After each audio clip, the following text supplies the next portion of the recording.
आक्रोश विलास गोरे यांची ग्रामीण कादंबरी प्रकरण 26. आनंदरावांनी अविनाशच्या घरची सर्व माहिती मिळवली. अवीचे वडील भगवानराव कराडात PWD खात्यात नोकरी करतात. मलकापूरला त्यांची 2 एकर जमीन आहे. नोकरी आणि शेती सांभाळून आपला रोडका संसार कसा तरी चालवतात. अशा सामान्य कुटुंबात आपली मुलगी कशी जीवन जगणार त्याकरिता अवीने प्रियांकाचा नाद सोडायला हवा. अवीच्या आईवडिलांना त्रास दिल्यावर अवी आपोआपच प्रियांकाचा नाद सोडेल आणि आपला मार्ग मोकळा होईल. आनंदरावनी एका गुंडाची भेट घेतली. त्याला काय करायचे ते समजावून सांगितले. गुंडाच्या मागणीप्रमाणे काही रक्कम देण्याचे कबूल केले. त्यापैकी काही रक्कम ॲडव्हान्स म्हणून दिली. बाकी राहिलेली रक्कम काम झाल्यावर द्यायचे ठरले. पूर्वनियोजनप्रमाणे तो गुंड मलकापूरमध्ये गेला. गावात फिरून भगवानरावाचे घर कुठे आहे त्याची बातमी काढून शोध घेतला. तो गुंड भगवानरावच्या घरी दाखल झाला. त्याने भगवानराव घरी आहेत का नाहीत याची चौकशी केली. मी सरकारी खात्यातील माणूस आहे आणि भगवानरावांकडे माझे काही काम आहे म्हणून त्यांना भेटण्यासाठी मी आलो आहे असे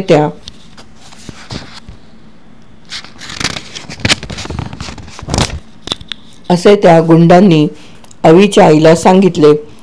मालक कराडला ड्युटीवर गेल्याचे अवीच्या आईने सांगितले आणि काही कामाच्या निमित्ताने अवी कोल्हापूरला गेल्याचे सांगितले. ते ऐकून तो गुंड क्रोधाविष्ट झाला. तो अवीच्या आईला क्रोधित होऊन दटावणीच्या स्वरात म्हणाला, हे पहा, मी तुम्हाला खोटं बोललो. मी सरकारी खात्यातला माणूस नाही. मी एक गुंड आहे. पैशासाठी वाटेल ते करणारा, खूनसुद्धा करणारा एक गुंड आहे. बाई, तुझे दैवत चांगले, त्यामुळे मला तुझा पती किंवा मुलगा भेटला नाही. नाहीतर भलतेच घडले असते. मी काय बोलतोय ते कळतंय का?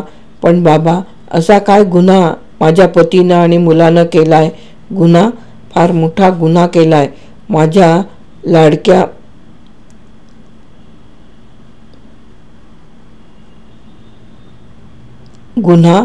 फार मोठा गुन्हा केलाय तुझ्या लाडक्या मुलानं. त्या गुन्ह्याला माफी नाही. असा जबर गुन्हा केलाय तुझ्या मुलानं. असा कोणता गुन्हा केलाय ते तरी सांग. बाई, सांगतो, नीट कान लावून ऐक. तुझ्या दिवट्या मुलानं एका मोठ्या घराण्यातल्या मुलीवर प्रेम केलंय. तिला प्रेमानं वेडी केलीये. हाच तो जबर गुन्हा तुझ्या दिवट्या पोरानं केलाय. त्याला माफी नाही. मग बाबा, तू काय करणार आहेस? तुमच्या घरादारावर नांगर फिरवू. एवढेच नव्हे तर भर दिवसा घर पेटवून देऊ. वेळ पडलीच तर तुझ्या पतीचा आणि मुलाचा खूनसुद्धा करू. तशी सुपारीच दिली आहे आम्हासनी. त्यावर अवीची आई भयभीत होऊन म्हणाली, कुणाची मुलगी वेडी झाली या? मला काही कळेनासं झालं या. मुलगी कोळ्यातील आनंदरावाची. कोळे माहीत आहे ना? पाचवड फाट्यावरून पश्चिमेला 4 किलोमीटरवर कोळे गाव आहे. आनंदराव वाणी समाजातील आहेत. आता विचार कर, वाणी समाजातील मुलगी धनगर समाजातील मुलाला देतील का? त्यात मुलीच्या वडिलांना आंतरजातीय विवाह मान्य नाही. शिवाय मुलीचे 2 चुलते मुंबईला कापड दुकाने चालवितात. एक चुलता गावात शेतीचा बारदाना सांभाळतो आणि मुलीचे वडील प्रोफेसर आहेत. तसं पाहिलं तर गावात त्यांचे कोण नाव काढत नाही. शिवाय त्यांनी मुलीचं लग्न ठरवलंय आणि त्या लग्नात तुझा मुलगा अडथळे आणतोय. मग काय करावं ते तूच सांग ना. बरं बाबा, माझ्या भावासारखा आहेस. काय करावं मी ते तेवढं तूच सांग. तुझ्या दिवट्या मुलाला त्या पोरीचा नाद सोडायला सांग. एवढंच कर. बरं बाबा, माझ्या मुलाला त्या पोरीचा कायमचाच नाद सोडायला सांगते. मग तर झालं. पण माझ्या मुलाला काही त्रास देऊ नकोस. आपली मानलेली बहीण समजून मला अभय दे. बरं बाई, माझं काम झालं. येतो आता. तो गुंड गडबडीत निघून गेला. त्याच्या पाठमोऱ्या आकृतीकडे पाहत अवीची आई क्षणभर थांबली. ती पाठमोरी गुंडाची आकृती दिसेनाशी होईपर्यंत ती पाहतच राहिली. तो गुंड दिसेनासा झाल्यावर ती अंगणातून लगबगीने घरात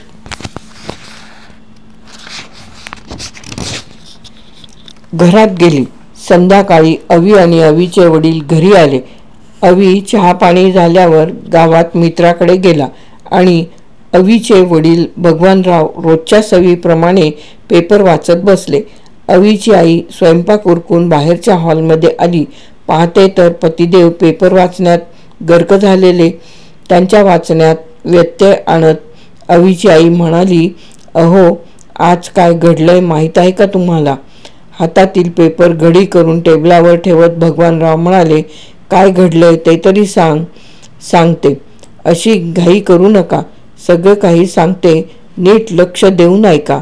बरं, लवकर सांग काय घडलंय ते. अहो, आपल्या घरी आज एक गुंडा आला होता.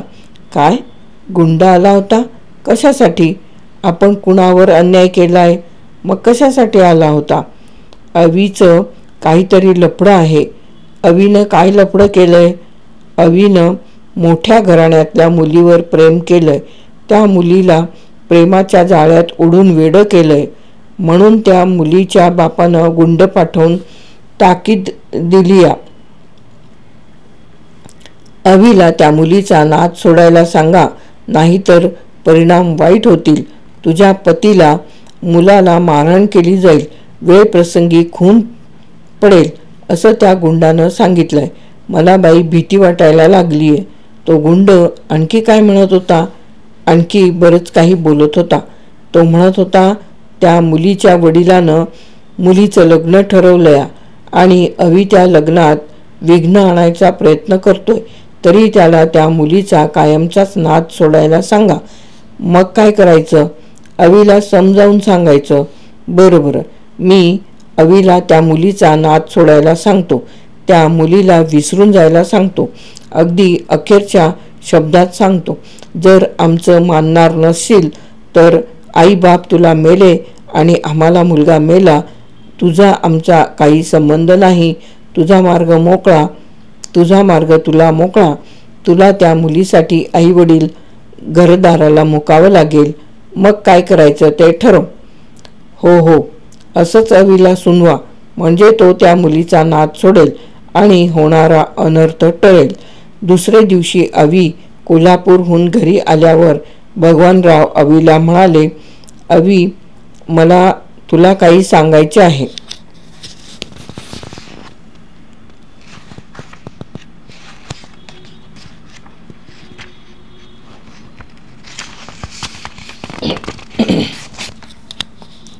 मग सांगा की. अवी, त्या कोळ्याच्या मुलीचा प्रियंकाचा तुला नाद सोडायला पाहिजे का? तिच्या वडिलांनी आपल्या घरी गुंड पाठवले तेव्हा तू घरी नव्हतास, कोल्हापूरला गेला होतास. गुंडांनी धमकी देऊन सांगितलं की तुमच्या मुलाला प्रियंकाचा नाद सोडायला सांगा, नाहीतर वाईट परिणाम होतील. तुमच्या घरादारावरून नांगर फिरवू, वेळ प्रसंगी खूनसुद्धा करू. यातून सही सलामत निसटायचे असेल तर आपल्या मुलाला आवरा, नाहीतर अनर्थ घडेल. तरी नीट लक्ष देऊन ऐक. त्या मुलीचा नाद सोड, नाहीतर तुला आई वडील मेले आणि आम्हाला मुलगा मेला. आपला काही संबंध नाही. तुला हे घर मुकले. मग काय करायचं ते ठरव. योग्य तो निर्णय घे. वडिलांचं इतकं बोलणं ऐकल्यावर अवी काही बोलला नाही. स्तब्ध राहिला. त्याच्या डोक्यात विचाराचे काहूर माजले. तो क्रोधायमान झाला. आता यातून कोणता मार्ग काढायचा याचा विचार करू लागला. प्रियंकाचा नाद सोडायचा ही कल्पनाच त्याला मानवत नव्हती. त्याचे मन या गोष्टीला तयार होत नव्हते. तो संभ्रमित झाला होता. त्याला एकटेपणा आवडत होता. एकाकी राहून प्रियंकाचा विचार करणे त्याला आवडत होते. तो एकाकी राहून प्रियाराधना करीत होता. प्रकरण 26 येथे समाप्त. आक्रोश, विलास गोरे.